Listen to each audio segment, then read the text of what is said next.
host. Joining me to talk about what investors can expect now is Frank Holmes, CEO of U.S. Global Investors. Frank, always a pleasure to have you on. Thanks for joining me today. It's great to be with you and talk about my experiences in my lockdown, but I'm back in my office, as you can see. Yeah, you look great, and everything looks fantastic in your office.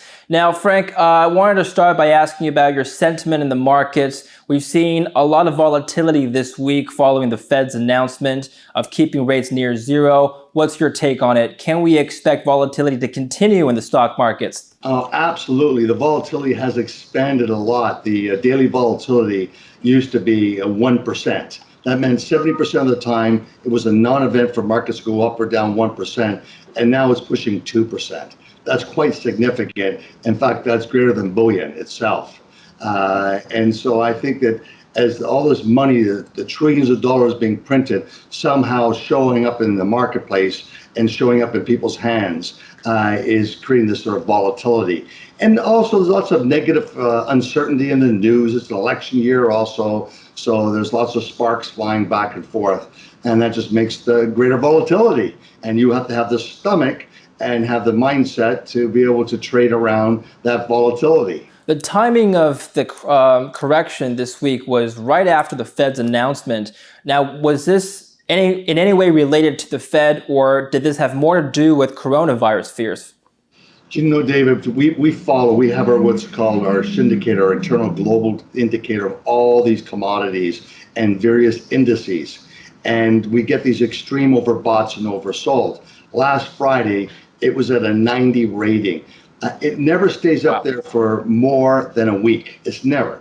And as soon as it goes over 80, get ready for a big correction. And then when we looked at the stock market's volatility, we call them sigmas, and we looked at one standard deviation move over 60 rolling days. And what we found was that at the beginning of this week, the market was up 4 standard deviations over 60 trading days. Now, if I went back over 20 years of data of looking at the yearly rolling period, we're back in the middle. There's nothing extreme. It's neutral on an annualized basis over 20 years. But over a quarterly basis, we're due for a correction. And I think a reason comes out of marketplaces to been stretched so long, and now it's going to be the Federal Reserve. But I really don't think it was the Federal Reserve. I think it was all the negative headlines on the coronavirus surge. He's talking about it getting a surge in Texas, where I am, one in Florida, these various states. And there's a punch out in UK with the airport, Heathrow Airport, and particular British Air want to sue the government because they can't get people flying. If you want to fly over there, you only get a 14-day quarantine. You fly through Ireland. Like all that negative news, along with the coronavirus surge, creates a knee-jerk reaction. We just reopened the economy in most places. Can the government afford to lock it down again following the second wave? No, I don't think so, unless they all agree, the cartel of the G7 and particularly then the G20, to not penalize each other and all print a lot of money. So therefore, on a relative basis, they all look attractive. However, real assets then start to surge again. And that's the real bullish part and the thesis for owning gold and silver.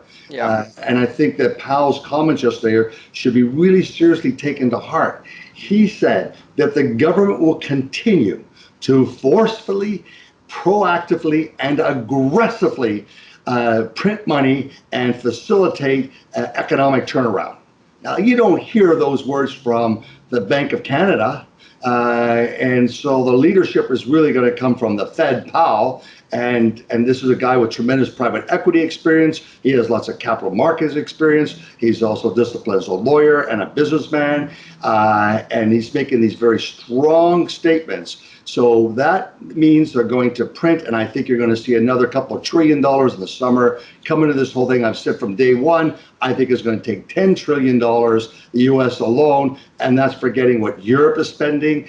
They also on a huge binge of spending, Japan and China, and this is what makes gold such a super attractive asset class. Mm-hmm.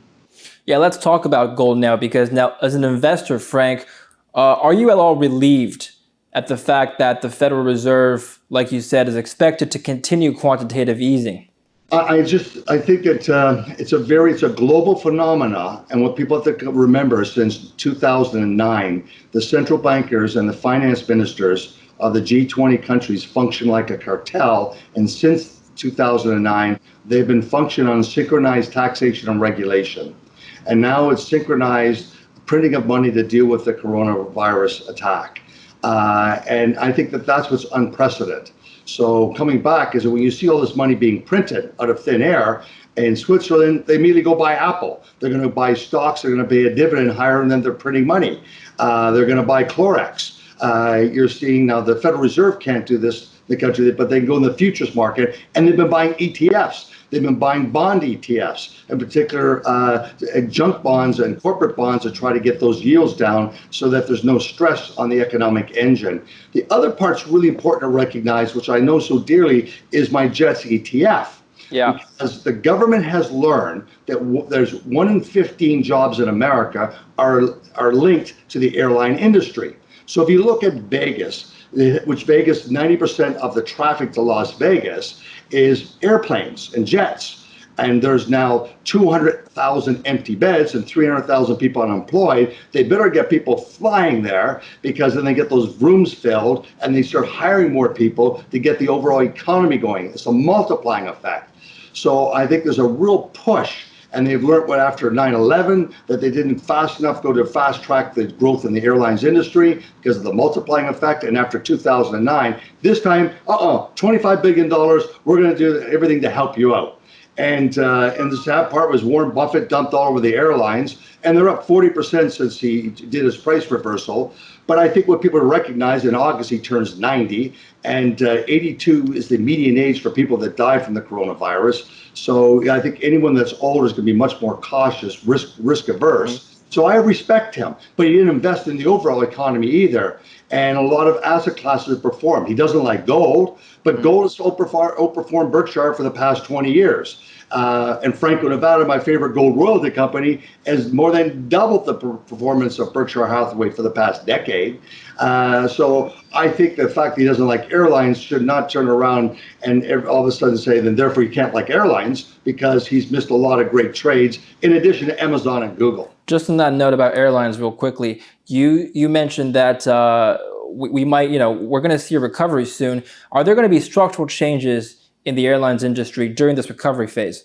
Well, let me share with you that at the bottom, the market cap of Zoom was greater than all the public companies, airline public companies. Yeah. And I sort of give you an idea. I think when we come out of it, travel is going to change the pattern. I think it's going to be a lot of stress on real estate. Downtown real estate in Toronto, Montreal, New York, etc. There's going to be a pattern change there. The value of the real estate and the leases, etc. And it's going to be a slow grind out, but we're going to see the changes. Coming back on the airline industry, what's really fascinating to me is that I really felt the pain in the first week of March of assets just halving. And all of a sudden, out of nowhere, we started seeing big buying of our JETS ETF. Yeah. And I kept trying to find out why. Where's this money coming from? And interesting enough, a lot was coming from online brokers. And in particular, in Schwab said they opened 300,000 accounts in March. TD Waterhouse said they opened 300,000 plus accounts in March. And Robinhood opened 1 million accounts. And we saw all of a sudden we've gone from having 300 accounts to 34,000 retail investors, the millennials that couldn't party, unable to go to the beaches, always loved to go on a quick holiday, fly here, enjoy the weekend, etc. Were stuck, but they knew about airlines. And all of a sudden they became day traders, and one of the assets they bought was particular airlines. And we saw $1.5 billion come into that ETF. And interesting enough, the bottom was raised around roughly the time of Buffett saying he was getting out of the airlines, and they start to take off. Now, what's interesting is that a lot of these people have done research, and the feedback we've had is that after SARS, Asian Airlines 6 months later jumped 120%. And after 9/11, 6 months later, airlines were up 80%. And after 2009, bottom of March of 2009, 6 months later, they're up 80%. So all of a sudden, we have a whole bunch of young speculators, which the capital markets need. that come in and all of a sudden try to look for investment opportunities and trade stocks. And what really shocked me, David, is that most of these millennials use YouTube to get knowledge and podcasts. They're very big on listening to it. And on YouTube, I went into this additional research and found guys that have 2 million subscribers. A young kid that has 283,000 in 2 years out of the UK, and he's 19 years old. Telling you all about the airline industry. So there's a fascination with the millennial investors out there of the airline industry. The other thing which is so good for the Kitco audience is that when you go to the toolbar at TD Waterhouse or Schwab or any of these other online brokers, there's no mention of gold on the toolbar. But at Robinhood there is. Gold is an asset class. So I think it's really positive for these young investors who are more astute, looking for opportunities, and they're more speculative inclined, and which is probably the smartest thing for them to be, is to be able to take more growth adventure investing when you're young. Why do you think gold isn't given as much attention by these millennial investors as some of the other stocks like airlines, risk assets, for example? Well, we saw in our GoAU ETF a line like this in new accounts coming in online. Wow.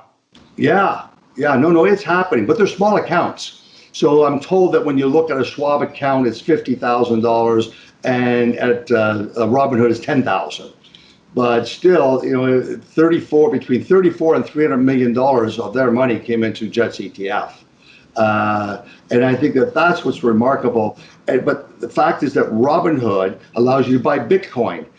There's no fees, there's no commissions, etc. And you can buy different golds, gold ETFs, gold stocks, etc. So there's more of an encouragement in gold as an asset class there. You're not seeing that on the portals in Canada, not yet.